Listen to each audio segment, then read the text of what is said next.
¿Qué tal? Muy buenas tardes, soy Héctor de Mauleón, le agradezco que nos acompañe nuevamente en una emisión del Foco. Le doy como cada semana la bienvenida a Beca Duncan. Hola, ¿qué tal? Y en esta ocasión, pues celebrando los 85 años de la fundación del Instituto Nacional de Antropología e Historia, hemos venido a un lugar muy inquietante, muy intrigante, porque podemos encontrar a flor de tierra pedazos de obsidiana de este tamaño, que estamos en un lugar que en realidad, bueno, se formó por una serie de erupciones volcánicas, pero fue la cantera de teotihuacanos, fue la cantera de toltecas, fue la cantera de mexicas, y se siguió utilizando durante la llegada de los españoles. Entonces estamos en un lugar donde probablemente no vamos a encontrar grandes monumentos arqueológicos,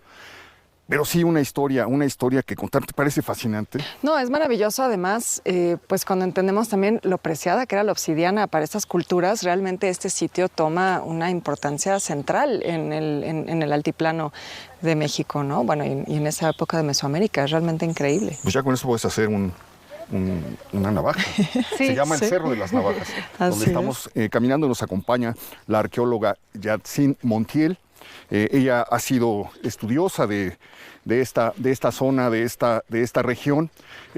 Nos dirigimos hacia Pasoyucan, al municipio de Pasoyucan, que ya desde la época, desde los primeros años, desde que comienzan a llegar los primeros franciscanos, llegan una orden de agustinos a hacer el convento de Pasoyucan, y hay una disputa porque dicen, esto está muy lejos, son unos cerros vacíos. Hay un Montúfar, se queja y dice, son unos cerros vacíos y están gastándose mucho dinero en hacer el convento y el retablo que cuesta 6,000 pesos.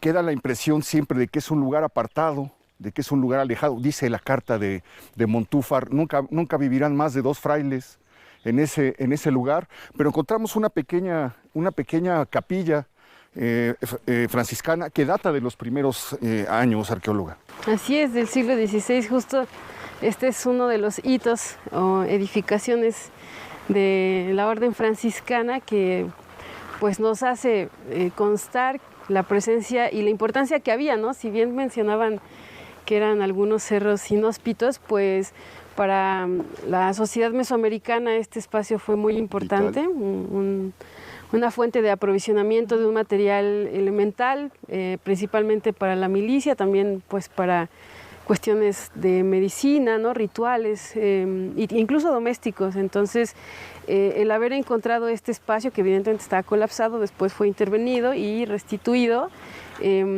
pues es un elemento que nos ayuda a entender la presencia franciscana, más o menos, pues digamos entre 1500. Temprano. Sí, digamos, aquí los franciscanos llegan hacia 1523, ¿no? Entonces pensaríamos que si los agustinos retoman la construcción de Pasoyucan por ahí de 1540, hay un periodo aquí donde pudieron haber estado presentes, que la idea, ¿no? la hipótesis que se conoce es que estas personas especializadas, ¿no? Como es mencionado en distintas fuentes, fueron después los mineros que iniciaron la minería de plata. Y eso, bueno, creo que es interesante mencionarlo porque entonces estamos hablando de un sitio que tiene una continuidad histórica como mina de muy larga duración, ¿no? Estamos hablando de una de las minas, digamos, explotadas durante más tiempo a lo largo de la historia. Sí, efectivamente, pues actualmente vamos también a encontrar cómo es aprovechada. Sí, evidentemente algunos momentos ha habido algunos momentos donde ha mermado, ¿no? Esta producción. Los objetivos han cambiado, ¿no? Sí, ahora es más artesanal, ¿no? Así es, pero por lo menos hubo en el mundo antiguo, en Mesoamérica, una presencia tolteca, teotihuacana, azteca, y bueno, el periodo colonial, cada periodo, cada momento, cada cultura, pues hizo su propia forma de abastecerse y de organizarse. Inicialmente, cuando este espacio se reporta, ¿no? Por Humboldt, ¿no? Por ahí sí, en claro, 1803. Sí, sí. Él lo llama el Cerro de los Cuchillos, ¿no? Así es, no las que navajas. había muchos cuchillos. Sí, después sí. hubo un arqueólogo, como por 1900, que también empieza a recorrerlo e identifica los desechos de talla. Holmes y pues después Ordóñez, un geólogo, hace la identificación, o un poco más la caracterización en términos de qué es esta obsidiana, cómo es, qué colores tiene, y ahí empieza a verse como la importancia también del color de esta obsidiana, que puede ser una tonalidad verde a dorada, que es como la que más caracteriza este sitio. Hasta ahí había un momento... ¿Veríamos ahorita una dorada? ¿Podríamos encontrar? A lo mejor acá sí, es claro. muy impresionante. Bueno, ya lo veremos. Hablan de que el hecho de que se hubiera construido el convento de Pasoyucan, probablemente sobre un asentamiento prehispánico anterior y en una zona que tuvo que haber tenido una importancia central en este lugar, aunque no hay muchos datos. Bueno, una migración otomí, se habla de Chichimeca incluso, ¿no? Hubo un periodo importante que fue cuando se constituye la Triple Alianza y que pues ya empieza a ver como esta cuenta de cuál era la población que habitaba en esta región y cómo se estaba haciendo esta, digamos, congregación político-territorial. Por un lado de Pasoyucan, que aparece justo como en la relación geográfica de Zempoala, hay lámina para el Pasoyucan, y también hay una ventana arqueológica ahí que da cuenta de sí momentos más tempranos a la construcción franciscana y luego agustina. Esto llegó a ser un señorío dependiente de Texcoco, ¿no? Este fue considerado, o sea, Cerro de las Navajas aparece en documentos históricos del Archivo General de la Nación hacia 1570 más o menos, ya empieza a hacerse mención de este espacio, pero en las fuentes históricas aparece como un espacio que era, digamos, dominado por Nezahualcóyotl, ¿no? En este caso, también en la otra parte de Pasoyucan estaba, digamos, dominada, sí por la Triple Alianza, pero hacia la parte mexica, ¿no? Entonces, había por aquí un dominio de este material específicamente por parte de Nezahualcóyotl, del Imperio Acolhuac. Nos podemos acercar un poco a ver qué podemos encontrar, o qué nos puede decir acerca de la capilla y de lo que vamos a ir encontrando, que son restos de habitaciones, que son todavía restos de los talleres donde se trabajaba esto, y algo que me comentaba usted, arqueóloga, que se me hizo fascinante, que es la manera en la que teotihuacanos y toltecas hacían las minas y buscaban la obsidiana. Los toltecas la buscaban a ras de tierra, como podemos hacerlo, como veníamos haciéndolo ahora, pero los teotihuacanos tenían otro método. Así es. No sé si está aquí, podría ser. Bueno, aquí estamos en una zona donde confluyen dos momentos, que es el periodo azteca y el colonial, con la instauración de los franciscanos. ¿Por qué podemos inferir qué es? Bueno, aquí está el cordón, ¿no? Sí, cordón franciscano. El vestigio que encontraron fue lo empotraron a manera de... esta es una integración de parte del arqueólogo, ¿no? Que hace como la intervención integrando este sistema como de rajueleado, pegando los que eso cachos indica que fue mina, reconstruido, ¿sí? ¿no? Por ejemplo, aquí podemos ver una obsidiana dorada. Esta tiene una tonalidad verde, ¿no? Esta tiene esferulitas, tiene algunas, digamos, impurezas, pero esta es la verde dorada. ¿Qué es la característica? Así es. Sí, hay tonalidades, ahí hasta negra, ¿no? Pero esta es como una de las, digamos, las dividen en tres actualmente, y es la que es verde botella, la negra, y esta dorada, que es la que más utilizan y representativa. El arco que soportaron con esta trave, y un espacio interior que pudo haber sido justo para el proceso, digamos, de, pues sí, evangelización, pero sobre todo la congregación para que estos mineros pudieran hacer las campañas de minería en Real del Monte, porque además aquí pues hay un camino antiguo, el camino real hacia Real del Monte, y lo que vemos hacia allá es un campamento azteca, que sería la parte, digamos, de las rocas que están en alineamientos para ese lado. ¿Podemos pasar por aquí? A lo mejor... Sí. ¿Y por qué una capilla específicamente aquí? ¿Se sabe de algún adoratorio o tenía algún sentido ritual este espacio? Gracias. Pues más bien era cómo hacer digamos, esta acción de conjuntar a los mineros antes para poder, digamos, hacer que trabajaran en las otras minas. Sí, no, en el sentido ritual era básicamente pues una forma de dominio, ¿no? A través de la religión poder congregarlos y llevarlos a trabajar en... Sí, yo me refería más bien si había, porque es muy común, ¿no? Que se pongan capillas tras la conquista donde ya había algún adoratorio prehispánico o algún sitio sagrado, ¿no? Entonces, pues fíjate que aquí a lo mejor el propio cerro como tal lo es, ¿no? O sea, ¿por qué no nos habla un poco de eso? ¿Cómo se forma este lugar? Bueno, pues aquí este espacio que conocemos actualmente como Cerro de las Navajas forma parte de una serranía que es la Sierra de Pachuca. Y esta Sierra de Pachuca, a su vez, es parte del eje neovolcánico transversal. La ocurrencia volcánica en este espacio da lugar a lo que hoy tenemos como denominado Cerro de las Navajas. Este espacio específicamente confluye con otros pues fenómenos volcánicos muy interesantes. Está la Paila, que es un volcán monogenético, pero este no. Este sucede en distintos momentos, tiene digamos explosiones, ¿no? Piroclásticas, suceden domos, flujos también. ¿Esto es un material incandescente que sale del volcán y que se enfría y se cristaliza? Así es la forma en que se genera la obsidiana. Digamos, la génesis de la obsidiana es que la lava hace erupción y al contacto con el frío se vitrifica. ¿Esto que tengo en las manos? Así es, más o menos se calcula que este domo volcánico y este espacio específicamente donde ocurre la presencia de la obsidiana verde tiene una antigüedad de 5 millones de años. Es increíble. Se ubica en la época del Plioceno. Y entonces es distinto a la piedra volcánica, como por ejemplo el tezontle y la piedra que utilizamos para construir. Sí, o sea, es otro proceso. Lo que pasa es que esta se enfría rápido y se vitrifica y la otra es un proceso distinto. Puede ser intrusivos, ¿no? Y de enfriamiento lento, por ejemplo, los basaltos, ¿no? Como los de aquí de que tenemos en Prismas, que son basaltos columnares, tienen un proceso, o sea, son ígneos, pero son... Pero otro proceso. Pasamos un montículo ahí, no podemos determinar qué pudo ser. Bueno, aquí lo que comenta el arqueólogo Alejandro Pastrana, quien ha hecho estas investigaciones de excavar y consolidar estos espacios, que vamos a ir encontrando algunos más, menciona que aquí había un enlajado, lo cubrió al enlajado. El enlajado pues son rocas angulares, ¿no? Niveladas, como a manera de un pequeño, él decía lo que podía ser un pequeño atrio o patio, ¿no? Que era o formaba parte de este espacio la capilla. De la capilla. A su vez también hay una relación con estos espacios que vemos a un costado, que pudieron haber sido algunos lugares de habitación para las personas que estaban Eso está también muy interesante, ¿por qué estarían subterráneas? Es decir, ¿por qué no están a ras de piso y por qué incluso se alcanzan a apreciar unas escalinatas?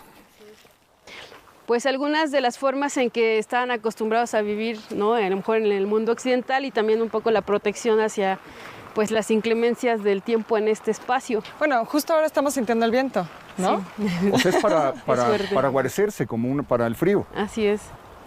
Y entonces, esto que estamos viendo aquí corresponde a qué etapa? Esto es la etapa, digamos, franciscana, o sea, okay. Siglo XVI. La época colonial. Aquí también vemos en el perfil estratigráfico los desechos, la acumulación de los desechos de talla. Es decir, que después de que estuvieron los franciscanos y que vinieron en la época colonial, se cree que volvieron a hacer la minería, ¿no? O sea, la propia sociedad, en este caso azteca, que vivía acá, pues regresó, siguieron trabajando, ¿no? Evidentemente, cuando llegan los españoles, pues no hay una incursión directa de los metales, sino que pues hay una transición. Claro. Y el vidrio volcánico siguió siendo un material importante para el desarrollo de herramientas, tanto pues digamos para la guerra como también para el trabajo, ¿no? Para curtir, para desarrollar, por ejemplo, algunos enseres o indumentaria de ixtle. ¿Pudo ser que los primeros trabajadores que estuvieron en este sitio como mineros fueron empleados por los españoles para explotar las minas de Real del Monte, de plata? Así es, justo esa es la digamos, explicación que se da a la presencia franciscana acá, la necesidad de congregar y hacer esta, digamos, conversión de la población mesoamericana para que pudiera participar en una minería que, pues, digamos, a lo mejor no tenía el mismo sentido para ellos y había que hacer, claro, ¿no? Pero que era más lucrativa para la corona española, ¿no? Entonces, eso es lógico, utilizar mano de obra que ya conocía esta región que ya tenía sus propias técnicas de minería, pero cambiar, digamos, el mineral, el cual se estaba explotando, ¿no? Sí, el conocimiento que tenía, como hace rato me preguntaban de cómo sucede la minería para los toltecas. Los toltecas suben a la parte más alta, identifican la presencia, digamos, en superficie de la obsidiana y lo que hacen es generar bocaminas, ¿no?, amplias, como de unos 30 metros. De extensión. De extensión y hacen básicamente esa excavación en superficie y aprovechan ese material. Son campamentos o presencias, digamos, temporales y llevan incluso los bloques, los siguen trabajando. Y a diferencia, por ejemplo, de los teotihuacanos, ellos hicieron un proceso de minería mucho más complejo. Hacían tiros y los tiros los bajaban alrededor de unos 30 metros, 40 metros, hasta más. Que creo que por ahí había uno que podemos ver, ¿verdad? Y esos tiros luego hacían cámaras. Y luego se metían y volvían a bajar. Y entonces han encontrado, el arqueólogo Pastrana ha encontrado esos indicios, ¿no?, de cómo están configuradas las cámaras y los tiros. Verdaderos hormigueros humanos. Sí. Esos eran mucho más complejos. Los teotihuacanos sí estuvieron acá temporalmente, hicieron campamentos, hicieron también talleres y un poco los aztecas vienen y replican ese proceso de trabajo, ¿no? Los bloques más grandes que se han encontrado, ¿de qué tamaño es? ¿O todo es pedacería como lo que...? Bueno, ahora lo que vemos así en superficie, pues sí son desechos de talla, pero... por ejemplo, ya en minas, yo he llegado a ver bloques pues así como enormes, ¿no? Wow. Sí, no son tan normales o tan de tanta ocurrencia, pero sí se llegan a dar. O sea, es decir, si aquí lo que encontramos son restos de talla, significa que no solo sacaban de aquí el mineral, sino que también lo trabajaban aquí en el cerro. Sí, así es. O sea, hay algunos talleres que incluso han encontrado... como si fueran los lugares de almacenaje, ¿no?, de los productos ya que iban a trasladar, en este caso, por ejemplo, hacia Teotihuacán, ¿no?, o hacia Tenochtitlan. Entonces, no todos se llevaban bloques, sino también había un proceso de especialización acá. Justo como Fray Bernardino de Sahagún habla de las distintas formas en que se organizaban este grupo o gremio tan especializado, que había oficiales que dirigían, por ejemplo, la manufactura de navajas o la manufactura de los raspadores, ¿no?, otros artefactos, e incluso las armas de guerra, ¿no? Sí, claro. Que son ahí muy bien descritas y también hablan de toda esa posibilidad, bueno, por el filo que tiene la obsidiana, de ser tan efectivas, ¿no?, en el corte. Entonces, bueno, eran instrumentos de caza, eran instrumentos de guerra, servían también para procesos domésticos. Entre ellos está el aprovechamiento del ixtle, ¿no?, y pues que se puede manufacturar desde un mecate, un ayate, ropa incluso, ¿no? Bueno, vamos a hacer una pequeñísima pausa. No se vaya porque todavía tenemos que ver restos aztecas y restos teotihuacanos. Y uno de los lugares más sorprendentes, que es ¿cómo se llama? Un depósito de desechos de desechos que llevarán ahí miles de años. Va a ser muy interesante, no se vaya.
Soy Benito Pablo y estamos juntos en el ADN de la historia. Ya saben, esas casas, esos lugares donde está el origen de lo que nos da el rostro actual a los mexicanos. Acompáñenos todos los sábados a las 7 de la noche por ADN 40.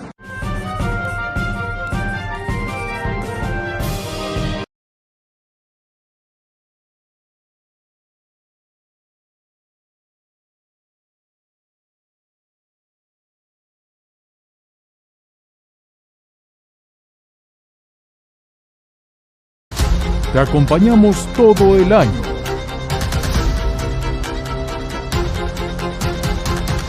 Mantente bien informado a lo largo del día.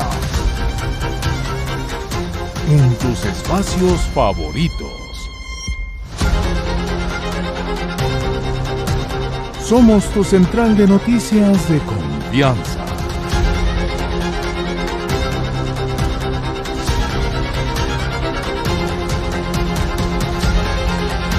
Que te comparte todo lo que sucede en tiempo real.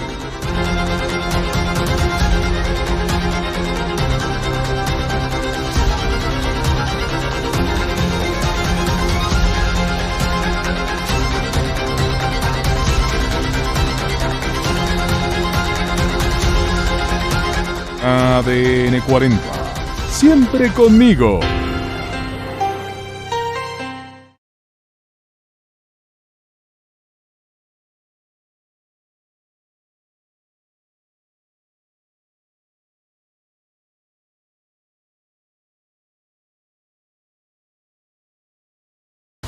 Te acompañamos todo el año.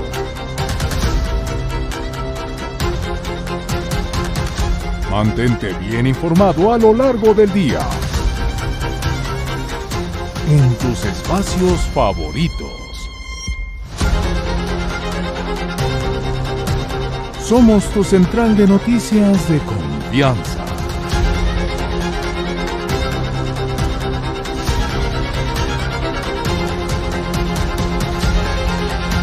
Que te comparte todo lo que sucede en tiempo real.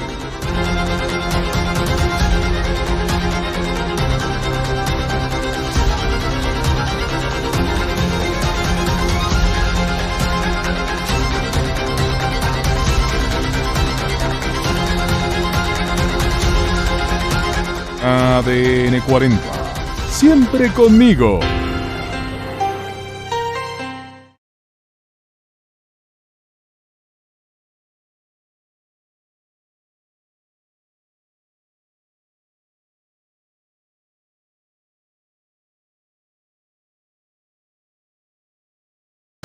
Te acompañamos todo el año.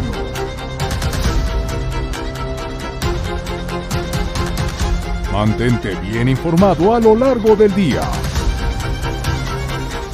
En tus espacios favoritos. Somos tu central de noticias de confianza.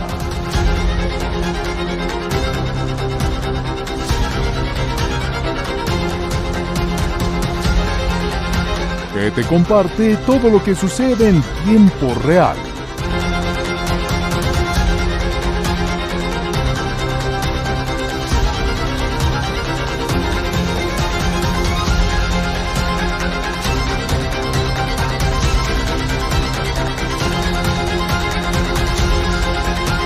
ADN 40. Siempre conmigo.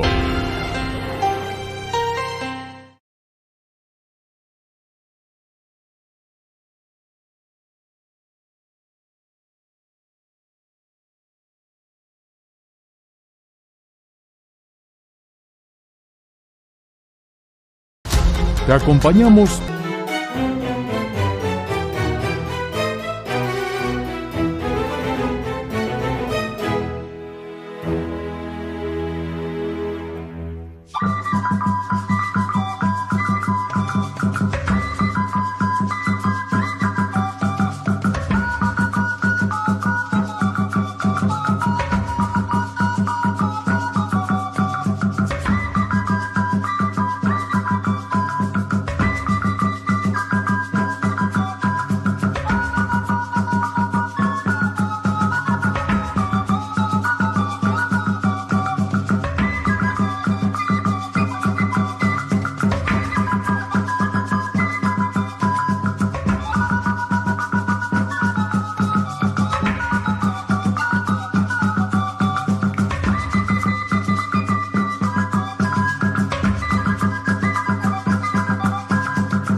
estamos al interior de un campamento azteca.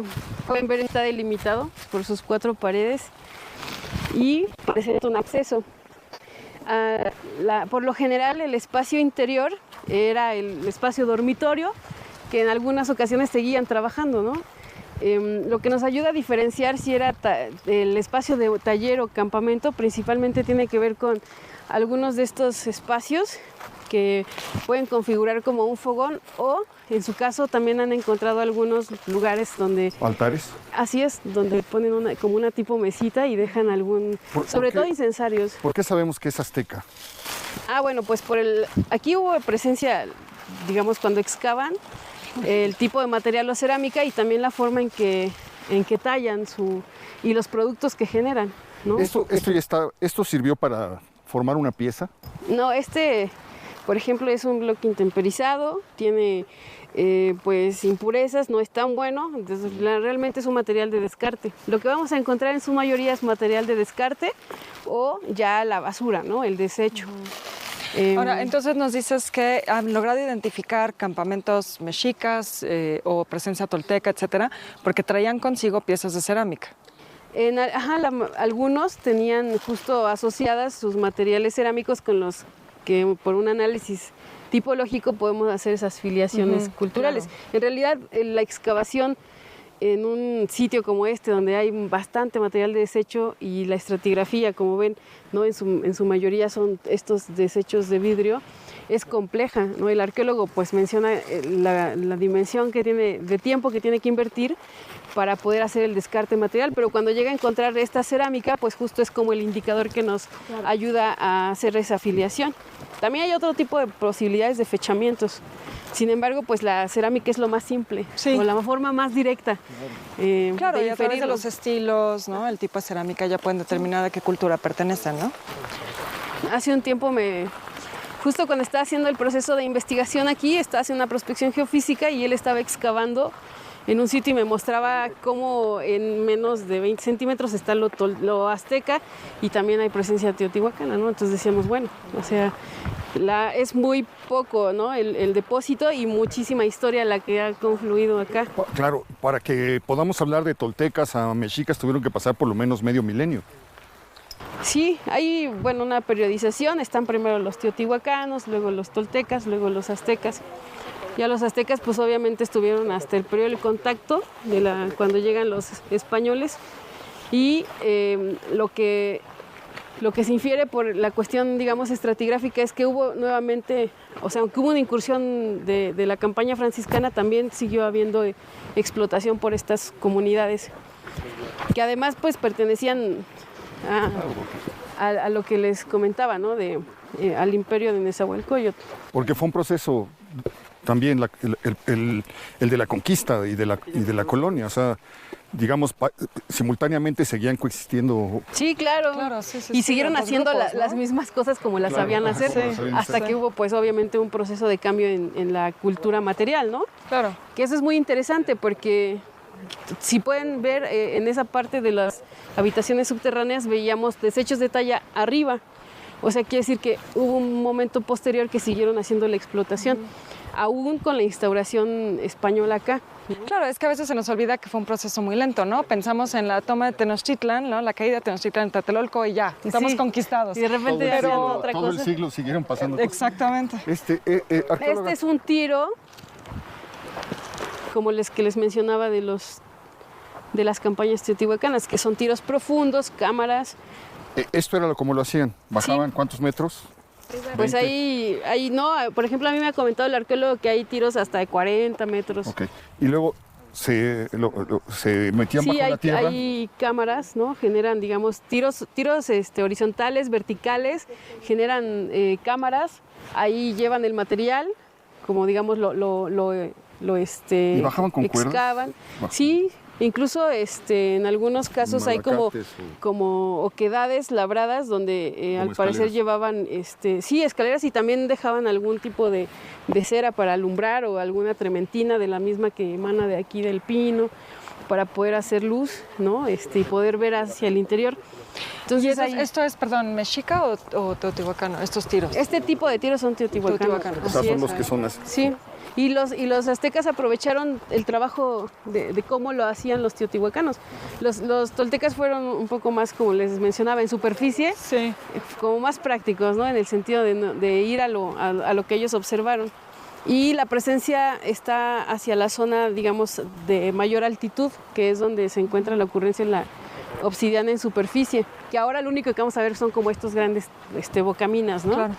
Oye, y esta riqueza de obsidiana convirtió este cerro en un espacio de pugna, digamos, se peleaban el control sobre la minería del Cerro de las Navajas. Bueno, como les comentaba ahí, o sea, por ejemplo, no era como un material de tributo, ¿no? Como en el caso, por ejemplo, de las águilas o las mantas, en un momento ya hacia cuando se constituye la Triple Alianza. En realidad lo que se plantea aquí es que la obsidiana era tan importante que no iba a haber agujeros. No iba a haber como esta posibilidad de que la obsidiana quedara sujeta a un tributo, sino que más bien iba a ser un espacio de dominio, y en esa repartición o acuerdos que se generan le corresponde a Nezahualcóyotl dominar este territorio. Okay. Eso quería decir que pues había demasiado poder puesto en el territorio que él dominaba. Claro, porque me imagino que quien tuviera el control sobre esto, pues también tenía el control sobre el comercio de la obsidiana, ¿no? Y el dominio político territorial, que es eso lo que realmente, digamos, a lo que se adentra el arqueólogo Alejandro Pastrana. Una vez que es concebido como una fuente de aprovisionamiento material, se empieza a conocer la importancia que se tiene, ¿no? de tener el control y el dominio de estos materiales, y cómo para las ciudades-estado era importante poder abastecerse de ello para sostener la guerra, sostener la economía, sostener el dominio, ¿no? Y entonces ya se empieza a entender la complejidad de este yacimiento, con más o menos considerando una población que venía ya sea temporalmente a hacer esta extracción de obsidiana. Entonces, bueno, deja de ser solamente el yacimiento del que se extrae material, sino que pasa a ser el espacio importante, incluso a ser considerado como un altépetl, ¿no? Al Cerro de las Navajas. Y en la población que habitaba justo donde está el nopalillo, que es esa población que sostenía el abastecimiento, y otras poblaciones aledañas que también son contemporáneas. Principalmente hay, por ejemplo, ocupación teotihuacana alrededor, que es la otra parte donde te digo que están haciendo como los estudios a nivel territorial, Claro. ¿no? Y ya se dan cuenta que pues no solamente es adentro, sino que es alrededor del yacimiento donde hay distintos espacios, donde hay gente especializada haciendo talla, ¿no? Nosotros llegamos a encontrar hasta sitios, por ejemplo, aztecas en Mineral de la Reforma, lo que es Pachuquilla ahora, donde se evidencia la especialización de la talla de obsidiana. Entonces, pues esta campaña implicó un amplio territorio, como mencionas. Claro. Esto es, ¿por qué no nos explica, arqueóloga, qué es esto que estamos Se ve muy viendo? impresionante. Es muy impresionante. Sí, bueno, pues estos son cientos de años de trabajo de las campañas de mineros especializados, principalmente aztecas, ¿no? Que hicieron todo este proceso de trabajo, que en la especialización que ellos sostuvieron pudieron hacer análisis es decir, trabajo y descarte. Entonces aquí lo que vamos a poder observar son muchos años de trabajo de ellos, de esta sociedad. En algunos casos, incluso la reutilización de estos materiales, ¿no? Es como ahora cuando un material escasea y entonces se empieza a reutilizar. Vamos a ver algunos lascas con procesos o huellas de trabajo que evidentemente dan cuenta de que al tenerlo aquí a la mano, pues era reutilizado. Pues yo creo que este es el espacio con mayor presencia u ocurrencia de desechos de talla, aunque mencionaba al inicio que el espacio de trabajo acá se configura en así un montículo de desechos de obsidiana, los bocaminas o tiros de mina, que son como los que estamos observando alrededor, y los campamentos, ¿no? Entonces eso daba cuenta de cómo se hacía una presencia estacional para aprovechar. Obviamente, pensando cuáles eran esos momentos de estadía, probablemente tengan que ver con las condiciones climáticas, ¿no? que pudieran favorecer la estancia aquí, pero también si la comunidad asociada estaba cercana, pues podrían ir y venir, ¿no? O sea, hay distintas formas en las que podemos pensar que cohabitaron este espacio. Tenemos 1000 años de trabajo aquí. Así es. 1000 años de gente trabajando. ¿Qué significaba tener el control de esto entonces? A ver, ¿te podía dar un control militar? Porque tenías las armas, podías construir o tener a tu disposición armas hechas de obsidiana. Puedes tener un poderío económico porque era... Sí, dominabas el comercio, ¿no? El comercio, finalmente un control político. Todo dependía de la obsidiana. Y territorial, pues sí, es como un poco ahora para nosotros el petróleo, ¿no? Que echa a andar todo, la economía. Bueno, la obsidiana servía para armas, para la propia medicina, e incluso en la ritualidad, ¿no? Hay algunas historias que narran cómo se curaban con el polvo de obsidiana, incluso se lo comían, la obsidiana la usaban para hervir carne, ¿no? Para suavizar carne. También se ha encontrado en ofrendas, ¿no? También, o sea, también tenían su ritual. sí, bastante especializada. Por ejemplo, las figurillas tan pequeñitas así que son como siluetas de personitas que están en las ofrendas, ¿no? También es un elemento ritual. Y como les mencionaba, pues también es en el ámbito doméstico. Aquí, pues a donde volteemos a ver, vamos a encontrar nopales y magueyes. Y los raspadores son uno de los artefactos como mejor elaborados y una tecnología, digamos, pues vigente, ¿no? Realmente cambió de obsidiana a metal, sin embargo la forma es la misma. Entonces el raspador de obsidiana es como que todo el mundo iba a tener un raspador de obsidiana en el sentido de aprovechar el aguamiel y los productos derivados del maguey. O sea, pero entonces lo que estamos viendo aquí es básicamente basura de 1000 años, ¿no? Así es. Sí, al ser un espacio digamos, de aprovisionamiento de un material, pues es un espacio de trabajo. A diferencia de otros centros ceremoniales, no estamos en el espacio, digamos, ritual, ceremonial, político, ¿no? Estamos en un espacio de trabajo y vamos a encontrar ese tipo de evidencias. Es muy difícil encontrar esos lugares, ¿no? Que se hayan mantenido o conservado. Sí, bueno, en el sentido creo que este yacimiento es el yacimiento más estudiado. El arqueólogo Alejandro Pastrana le ha dedicado bastante tiempo y gracias a él pues hemos podido conocer todos estos elementos arquitectónicos que si bien están como hechos en función de la naturaleza, como por ejemplo vemos esta bocamina, ¿no? Que esta es la que es más a ras de tierra, sí, digamos, ¿no? Bueno, esta debe estar asolvada. Ok.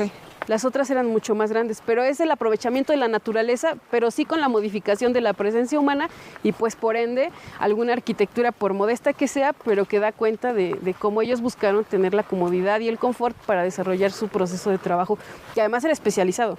O sea, no es como que cualquiera venía y trabajaba, eran grupos especializados que estaban preparadísimos para elaborar los productos finales o en su caso llevarlos en bloque, ¿no? Las materias primas para seguirlos trabajando en sus espacios, ya sea sus ciudades, ¿no?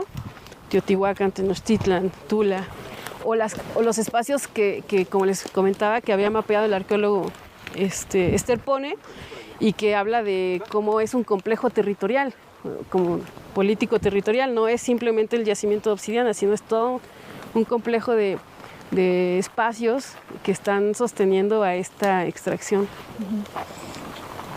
Ok, ¿hacia dónde vamos a continuar? Vamos para los demás talleres. Vamos a los talleres. Okay. Teotihuacanos. Bueno, no se vaya, acompáñenos.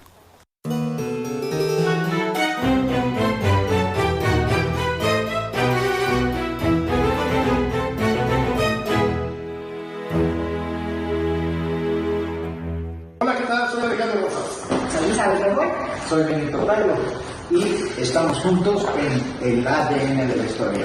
Ya saben, esas casas, esos lugares donde está el origen de lo que nos da el rostro actual a los mexicanos. Acompáñenos todos los sábados a las 7 de la noche por ADN 40.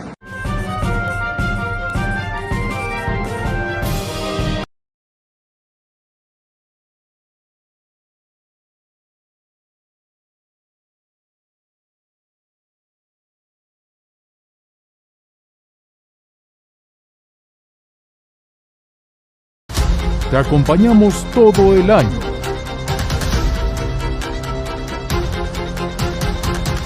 Mantente bien informado a lo largo del día. En tus espacios favoritos.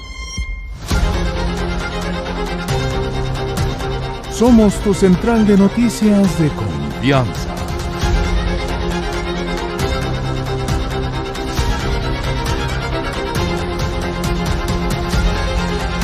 Que te comparte todo lo que sucede en tiempo real.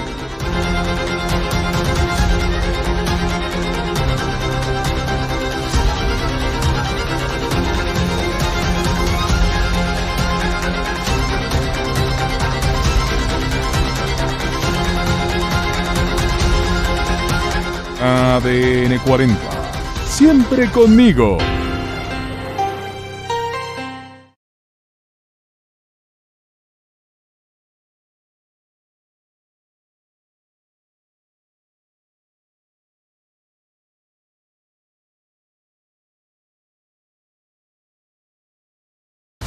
Te acompañamos todo el año.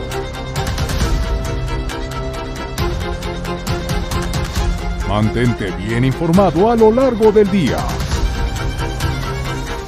En tus espacios favoritos. Somos tu central de noticias de confianza.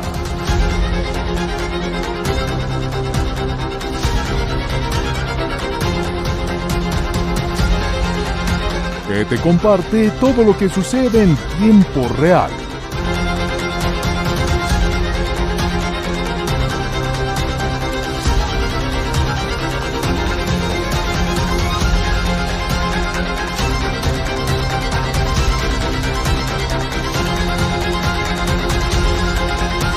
ADN 40. Siempre conmigo.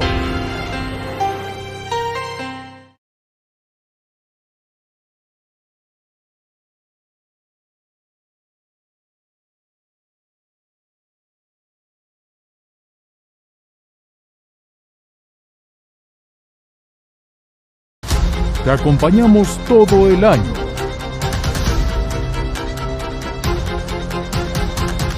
Mantente bien informado a lo largo del día.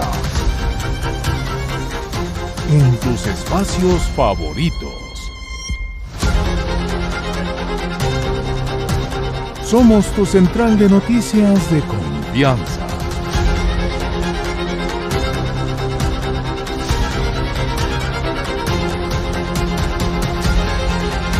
Que te comparte todo lo que sucede en tiempo real.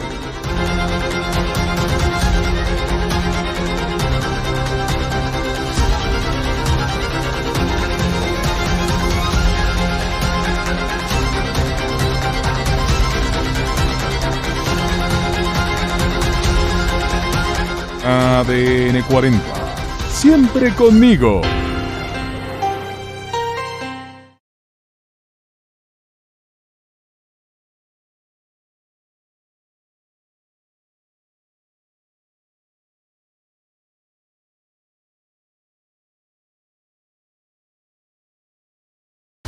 Te acompañamos todo el año.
Continuamos nuestro recorrido por el Cerro de las Navajas, nuestro ascenso por este lugar de sembrado de obsidiana. Arqueóloga, este camino por el que hemos subido es un camino antiguo, ese era el camino que se usaba, digamos, por los mexicas o por los toltecas o los teotihuacanos que ocuparon estos sitios como minas de extracción de obsidiana.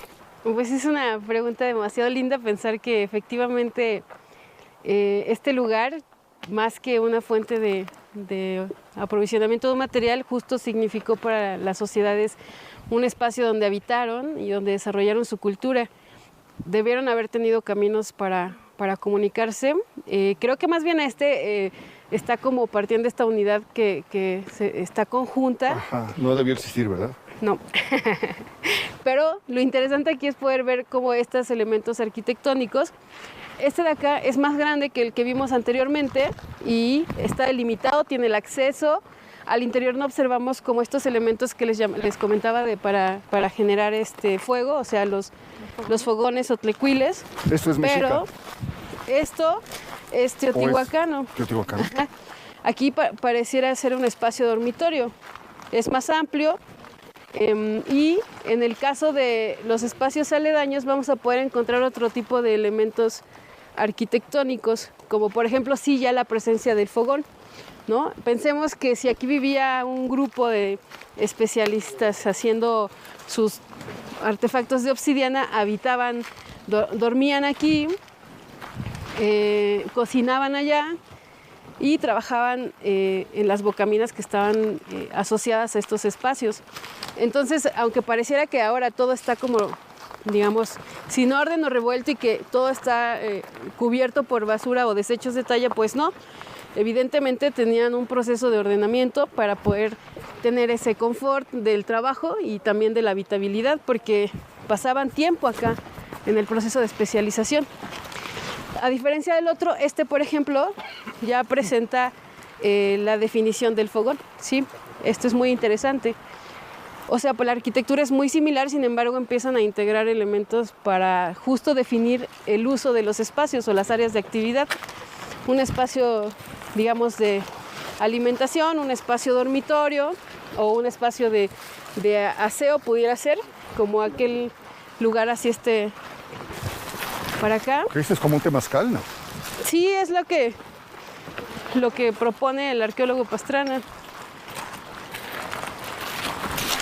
Pues sí podría ser un temazcal. Así es, y cubierto de este lado, ¿no? Y entonces se configura un espacio muy interesante, ¿no? Porque es como el autocuidado de las personas que estaban haciendo el proceso minero. Los mineros tenían un espacio para, pues, cuidarse, asearse, el espacio donde generaban toda la cuestión de la comida, ¿no? ¿Esos orificios la cocina. que tiene la piedra podrían tener que ver con lo del temazcal o son? No, esos son muestreos que hicieron, o sea, vienen muchos especialistas. Les estaba comentando que a partir del 2017 se hace la declaratoria del Geoparque y la Comarca Minera y el Cerro Las Navajas se suma como un geositio. Eso es declaratoria de la UNESCO, ¿no? Así es. Entonces vienen otros investigadores, ya digamos en el sentido del análisis geológico, geomorfológico, y empiezan a hacer estudios distintos, porque no, había imperado el estudio arqueológico. Desde el 84 que el arqueólogo Pastrana empieza a investigar aquí, la presencia del estudio arqueológico había imperado. Y cuando empieza a haber este auge sobre la importancia geológica, vienen otro tipo de investigadores y justo están haciendo muestreos. Sí, pues está lleno de orificios, se ve. Sí, es justo como para fechar, ¿no? Entonces ya hay análisis de otros tipos, ¿no? Y eso ayuda pues a entender el tiempo, el fenómeno geológico que aconteció aquí, pero también pues la forma en que se ocupó el espacio. Claro. Entonces este espacio era utilizado, digamos, en temporadas, no es que fuera un asentamiento, digamos, permanente. Sí, exactamente. ¿Se venía a trabajar? Lo que están planteando, el arqueólogo lo que plantea es que aquí había espacios temporales, ¿no? Sin embargo, cada vez hay más complejidad, o sea, con los años ha ido encontrando más evidencias de talleres, ¿no? Y de distintos momentos de ocupación, lo que hace entender que había una gran comunidad asociada viviendo aquí y que probablemente era contemporánea también con la comunidad que habitaba en esto que les comentaba que se denomina Ixtlilpan, que es la comunidad que habitaba en lo que hoy conocemos como Nopalillo, ¿no? Y al conocer a nivel territorial este espacio, o sea, lo que es la geografía de la sierra, pues justo empezaron a identificar por parte del proyecto de geografía histórica del arqueólogo Ester Pone que había otros sitios arqueológicos igual importantes en el sentido de estar manufacturando artefactos de obsidiana. Muy bien. ¿Qué podría ser esto? Bueno, mira, este es el ejemplo claro. Hay espacios que pueden ser por ejemplo, aquí para el depósito de los materiales o los que te decía como tipo mesitas. En algunas de las excavaciones, en espacios como estos, se encuentran sahumadores posicionados acá. Como altares. Ajá. Lugares donde definen el depósito de los materiales.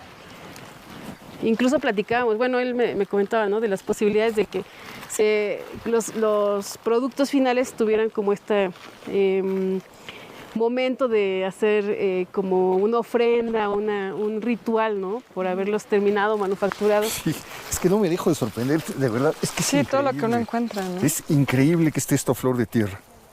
Sí.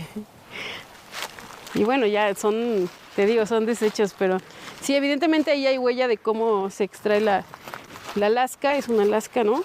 Entonces generan plataformas, el bloque, y aquí está como la base para poder hacer el golpe, el golpeteo. Esto está golpeado ya. Así es, y sale una lasca con filo. Cada vez, pues obviamente van haciendo con mayor detalle la lasca, ya sea para que sea un cuchillo o llegar a la navajilla. Ya la navajilla se obtiene por presión, esta es por percusión. Sí, en realidad, aunque sean desechos, evidentemente dan muestra del proceso de trabajo y especialización, ¿no? Ya hay todo un análisis, digamos, morfológico de qué se obtenía de la forma del bloque, ¿no? De lo que queda. Hay núcleos o bloques y lascas de distintos tipos, chiquitas, grandotas. Arqueóloga, le agradezco mucho que nos haya Un placer, recibido. gracias por visitar el estado. Gracias por mostrarnos este maravilloso lugar. Muchísimas gracias, Beca. Gracias a ti, Héctor. Gracias a todos. Pues espero que haya disfrutado este recorrido. Sígasela pasando bien y nos vemos la próxima semana. Ya lo sabe usted, aquí en El Foco.